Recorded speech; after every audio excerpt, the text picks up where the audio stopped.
When I was 12 years old, one of my favorite fast food restaurants was Burger King. The reason I liked Burger King was because the soda fountains were outside of the counter. It made it very easy for you to refill your soda 10 or 20 times. I used to be very addicted to soda. I quit drinking soda when I was 16 years old, and I went cold turkey because that was the only way I could do anything about my soda addiction. I had tried to cut back in the past, and it didn't work. Go watch my other videos about that. But it was my first experience of the concept of inflation. So we lived in Pittsburgh, Pennsylvania. We had a sales tax of 6%. If I remember correctly, the Whopper meal, which I used to get, at one point was $3.69 before tax, and after tax it was $3.95. I used to love numbers, and I used to love to try to calculate the sales tax in my head, so I knew it.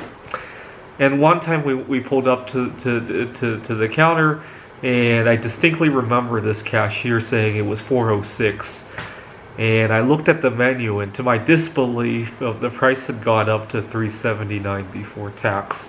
Now, the first thing that immediately jumped to mind is that when the price of the meal went up, the tax went up with it. And it hit me that I was living in Pennsylvania. Obviously, Pennsylvania was probably in debt as well at the time. They just got more money to pay that debt with. It was like their debt went down. I was 13 years old when I saw that, and it hit me that they could just use inflation to wipe out their debt. And that's probably a big reason why we have inflation.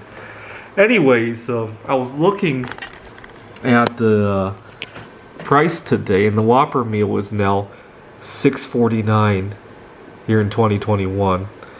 Now, if we were to look at this price relative to silver, now back then, $3.79, that was roughly an ounce of silver. We're talking about around the year 2000. And here in 2021, $6.49 is about a quarter of an ounce of silver. So that Whopper meal, in real terms, has gone down in price by about 75%. And it kind of makes sense because we're much better at farming nowadays. We have technology. It kind of makes sense that you can buy a Big Mac or a Whopper meal for 75% less today than you could back in 2000, right? What doesn't make sense is that it actually costs more, like 50% more today. That doesn't make any sense at all, right? You look around with all this technology that it would cost more, especially when you consider the fact that a lot more people are trying to eat healthier nowadays. The demand for the Whopper meal is probably also going down, on top of the technology to produce it going up, right? Now, here's the thing. The reason I thought about this story was because earlier today, all of a sudden, I haven't eaten a Whopper in almost 2 decades, but all of a sudden, I get this massive craving for one out of nowhere. And you would think that would be an unpleasant experience, but then I reminded myself, the last time I had a craving like this was probably at least 5 years ago, or probably even more like 10 years ago. I would much rather be getting a craving every 5 or 10 years than every week, right? Back when I was eating it every week, I was probably getting a massive craving almost every day, right?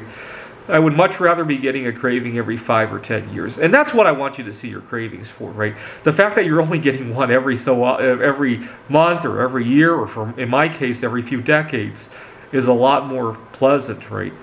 I don't know why I got the craving earlier today, but whatever it is, it's passed, and it only lasted a couple of minutes, and it gave me an idea for a YouTube video, and I'd much rather be having one every decade rather than every day, right? Thanks for watching.